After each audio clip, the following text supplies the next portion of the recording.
What's up my dudes, my name's Leon and today I'm going to share some of the tips and tricks I've learned that help me improve my architectural sketching skills. And hopefully they will also be helpful for you guys.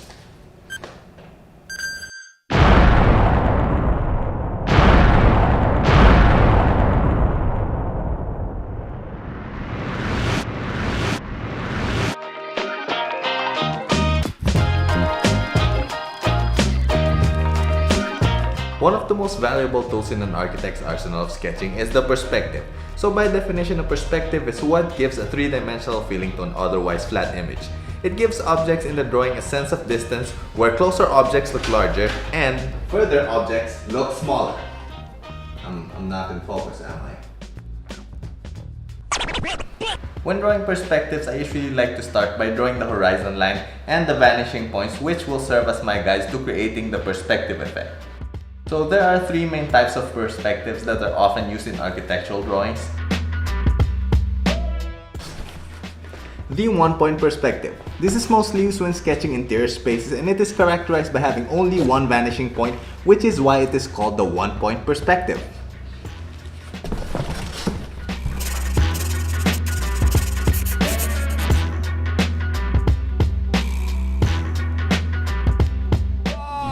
Then there are the two-point perspectives. These are often used to represent exterior views of a house or structure and is characterized by having two vanishing points on opposing sides of the horizon line. And lastly, we have the three-point perspective. So this is used to introduce a viewing angle to your sketches. So this perspective technique has three vanishing points. You have your usual two opposing vanishing points located on your horizon line, and then a third one placed either above or below your horizon line. So if you place the third point above the horizon line, it creates a worm's eye view, like you're viewing the subject from below. But if you place the point below the horizon line, it will give you this bird's eye view, as if you are viewing the subject from the skies.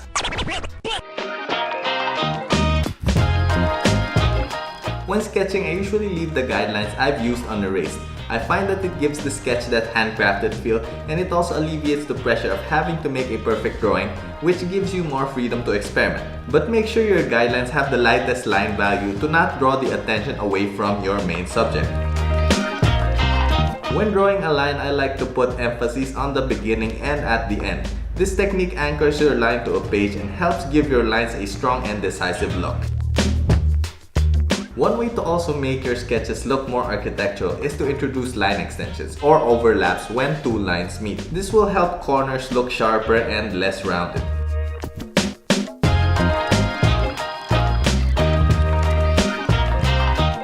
When sketching, start with the general elements and gradually work towards more specific details of your drawing. I often begin a sketch by drawing a single rectangular prism as a base, then just adding or subtracting masses from the main form. I find it easier to sketch the exterior of a building by drawing some rectangular prisms to determine the massing and later on refining the overall shape by drawing from these prisms. Once you're happy with your overall shape, you can now draw the finishing strokes to finalize the sketch through the manipulation of the line weights.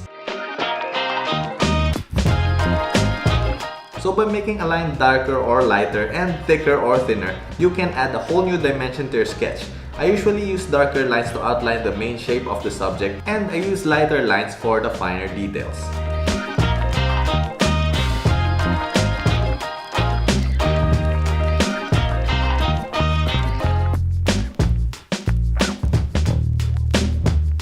One way to make your sketches look instantly better is to add shading to certain areas. You could do this by either doing a solid shade or by adding a hatch shade, which is done by drawing a ton of parallel lines to delineate a darker value. Or you could also do stipple shades, which is characterized by using dots to represent the shading. These shading techniques could be used to represent shadows or dark areas and even to denote a certain material type or texture.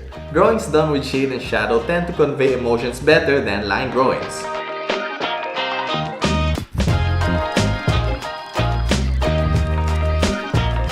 Now, sketching is a form of art and it requires practice. And through practice, not only do you get better at sketching, but you will also find your own style that will make your drawings unique.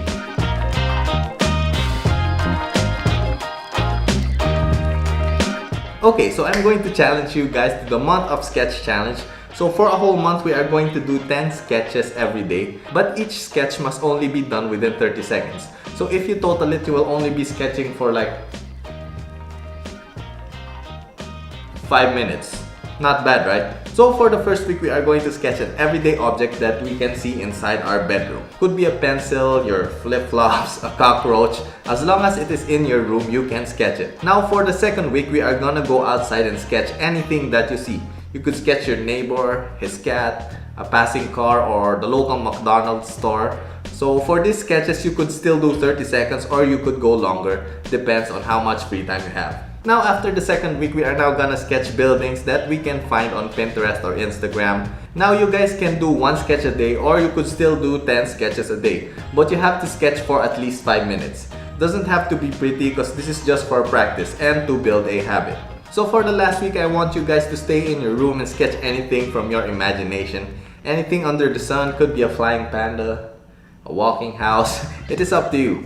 And by the end of the month, I want you guys to look back at your first sketches and see how much better you have become. And that's the whole challenge. So share this video to someone you want to challenge to this hashtag month of sketch challenge. And if you guys want to share your sketches on social media, just use the hashtag month of sketch so we can all see each other's sketches. And that's it, guys. That is the end of this video. So if you found this video educational or somewhat interesting, you could subscribe down below to become an awesome member of the Arky Squad. It will also help me a lot if you smash the like button and drop a comment down below on what stuffs you would like to see in future videos. Anyways, thank you guys for watching. I will see you on my next video. Flying peace!